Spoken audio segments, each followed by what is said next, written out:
Real Madrid ingin tukar Rodrigo dengan Haaland. Rodrigo Goes menghadapi ketidakpastian di Real Madrid setelah kedatangan bintang-bintang seperti Kylian Mbappe dan Jude Bellingham yang mengancam posisi intinya di skuad. Pelatih Xabi Alonso dilaporkan tidak melihatnya sebagai bagian dari rencana jangka panjang yang memicu spekulasi tentang masa depannya. Real Madrid dikabarkan berencana menawarkan Rodrigo sebagai alat tukar untuk mendatangkan Erling Haaland. Penjualan Rodrigo diperkirakan akan menghasilkan 100–120 juta euro yang akan membantu Madrid mendanai transfer Haaland yang diperkirakan bernilai 170 juta euro. Namun, kesepakatan ini akan menghadapi tantangan besar, mengingat Manchester City mungkin enggan melepas Haaland.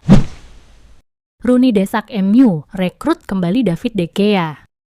Wayne Rooney mendesak Manchester United untuk membawa kembali David De Gea setelah kiper asal Spanyol itu menunjukkan penampilan solid bersama Fiorentina. Musim ini, kiper MU, Andre Onana, melakukan banyak kesalahan fatal yang merugikan tim. Onana sempat dicadangkan oleh Ruben Amorim, namun penggantinya Altay Bayindir juga gagal tampil impresif. Meskipun MU tidak memprioritaskan posisi kiper di bursa transfer, Rooney percaya De Gea masih bisa memberikan kontribusi besar bagi setan merah dengan usia 34 tahun. Chelsea mundur dari perburuan Alejandro Garnacho.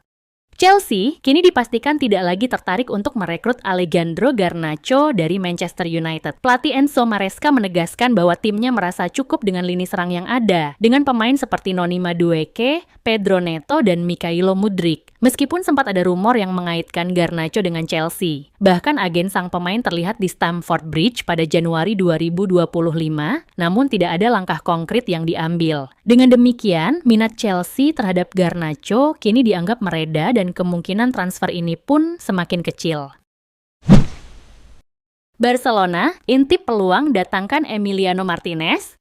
Barcelona kini tengah mempertimbangkan peluang untuk merekrut Emiliano Martinez, kiper Aston Villa dan timnas Argentina, setelah sang pemain memberikan indikasi bahwa ia mungkin akan meninggalkan klubnya saat ini. Meski baru memperpanjang kontraknya dengan Villa hingga 2029.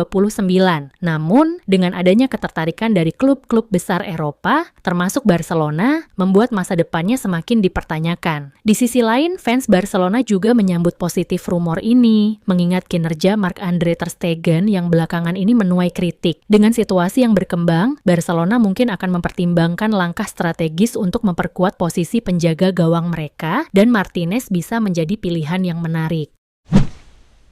Enzo Fernandez diisukan kian dekat hengkang ke Real Madrid.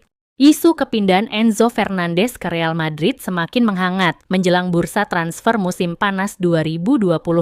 Gelandang Chelsea asal Argentina ini menjadi incaran utama Madrid untuk memperkuat lini tengah setelah pensiunnya Toni Kroos dan potensi kepergian Luka Modric. Meskipun Chelsea sangat ingin mempertahankannya dengan mematok harga yang sangat tinggi mencapai 200 juta euro, Real Madrid berusaha menarik perhatian dengan menawarkan 40 juta euro ditambah Arda Güler sebagai bagian dari kesepakatan.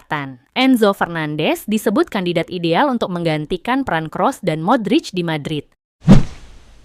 MU siap beri tawaran sensasional untuk datangkan Xavi Simons. Manchester United sedang mempertimbangkan untuk membuat tawaran sensasional senilai 135 juta euro untuk merekrut gelandang muda berbakat Xavi Simons dari RB Leipzig. Pemain berusia 21 tahun ini telah menunjukkan penampilan gemilang di Bundesliga dengan mencetak 11 gol dan 8 assist di musim ini, membuatnya jadi incaran sejumlah klub top Eropa. Meski baru menandatangani kontrak hingga 2027, indikasi kuat menunjukkan Simons kemungkinan besar akan meninggalkan Bundesliga pada musim panas ini. Namun, ambisi MU sedikit terganjal oleh ketidakpastian apakah mereka akan lolos ke Liga Champions musim depan. Tanpa jaminan kompetisi elit Eropa, MU harus mempertimbangkan keputusan finansial yang matang. Meskipun tawaran besar bisa menjadi daya tarik tersendiri bagi Simons. Klub Tom Haye, Almer City resmi terdegradasi dari Eredivisie. Nasib kurang menyenangkan dialami Tom Hay. Gelandang andalan timnas Indonesia itu harus merasakan terdegradasi dari Eredivisie. Mirisnya, klub yang diperkuat Tom Hay, Almere City, harus puas menjadi juru kunci di Eredivisie musim ini. Mereka hanya bisa mengumpulkan 22 poin dari 34 pertandingan. Menariknya, kontrak Tom Hay bersama Almere City akan berakhir pada akhir Juni mendatang. Pemain berusia 30 tahun ini pun tampak siap dengan pengalaman baru di klub lain